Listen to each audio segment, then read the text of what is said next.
going on, everybody? James from Bass Flares out here messing around with some baits.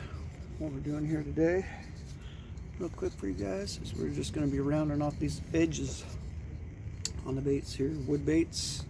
Make all my baits out of wood, and you don't have to have the most expensive stuff in the world to make stuff.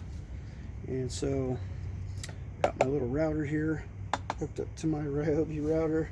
I made this thing one day kind of just to use it for the day, and I was going to build a bench and everything for this, and I just keep it like this because this thing's portable.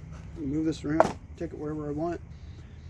I was doing all this stuff inside my bait room, but I don't do it inside my bait room anymore because too much sawdust, and I don't want all the sawdust in there where I paint.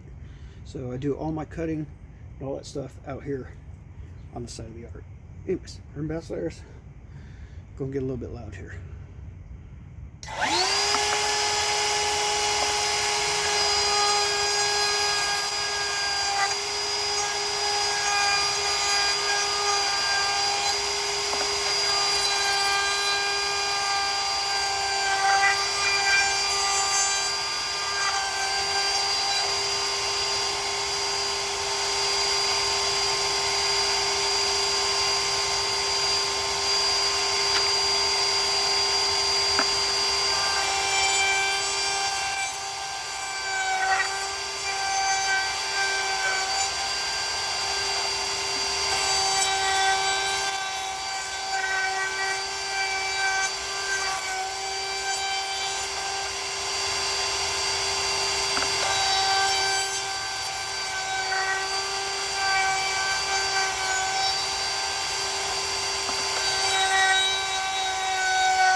did 6 of the bigger ones.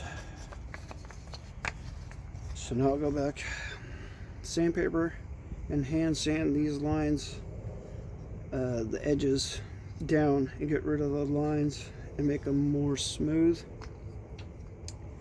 And continue on with the process here.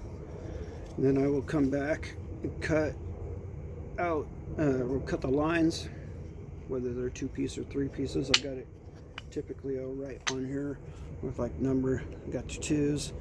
These will be little tiny 2-piece baits. And then I'll also have some of these in 3-piece. So you have some 2 pieces and some 3-piece wake baits. Pretty cool little baits, man. So the 3 pieces, they don't get a tail on them because this end piece is so short. I may end up in the future doing something. It's just tough to put the connectors in there because your connectors go right here where the tail would go. Maybe I can figure out something for that. But on the 2 pieces, I got enough room in there, and I can cut and put a tail on it and have tails on the 2 pieces. Really, when I designed this bait, this piece is the tail. This knock, if you guys know what the what is it, the noisy docks, I think it is, or I think that's what it's called. I remember Matt Allen doing a review on that bait, and I was like, hey, you know, that's pretty cool, like wood tail. So I just kept that wood tail, and that's when I have my 3-piece baits. That's kind of where I came up with that idea, is having that back piece knocking, man. So on those 3 pieces, those things are super loud. The 2 pieces will be a little bit less loud because there's only 2 pieces to it.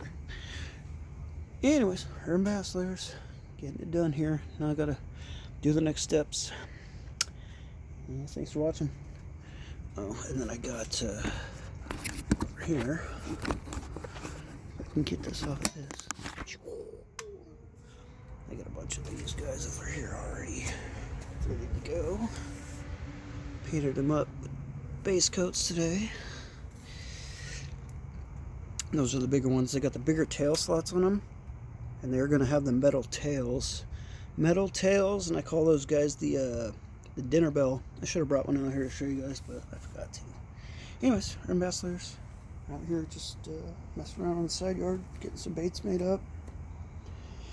Like I said, you ain't gotta have all the crazy ass tools. You ain't gotta have a whole woodworking shop to do the thing, man. I just got a janky little saw, bandsaw, Ryobi, and a little janky thing.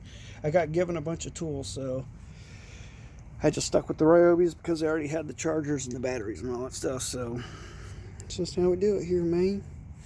Eventually, one day, maybe I will have a workshop, a wood shop. But yeah, anyways, handmade wood baits, man. Herb bass layers. These things still got to get sealed up, cut, sanded, line ties, connectors, bills, the works, paint jobs. Thank you guys for watching.